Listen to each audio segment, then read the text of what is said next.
যদি মনে করে আমি অকাবলিয়ে লড়লে, আমি অকাবলিয়ে লড়াই করলে তোমাকে আন্দোলন করতে দেবো না, তাহলে সেই জাহান্নামের কুত্তাকেও জানিয়ে দেবো তোমার বিরুদ্ধে আমাদের যুদ্ধ চলবে। তুমি যত বড়ই সুপার পাওয়ার হও না কেন, মনে রেখে দিও আমার আল্লাহ নবরূপকে মশা দিয়ে মেরেছে, আমার আল্লাহ বদরের ময়দানে 313 জনকে দিয়ে 1000-এর উপরে লড়াই কামিয়াবি দিয়েছে।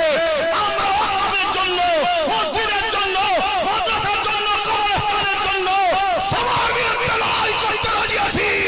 যদি তুমি মনে করো কিছু পীরকে, কিছু পীর যারা ইমামকে খরিদ করে তুমি দাদাগিরি দেবে, তোমার দাদাগিরিকে মায়ের তলায় চেপে মারবো আমরা ইনশাআল্লাহ। আপনারা তৈরি আছেন তো নাকি? এ লড়াই হবে, এ যুদ্ধ হবে। আপনারা কারা এই যুদ্ধে অংশগ্রহণ করতে চান হাত তুলে দেখান, বলুন লব্বাইক ইয়া রাসূলুল্লাহ, লব্বাইক লব্বাইক লব্বাইক। নারে তাকবীর, গুস্তাখে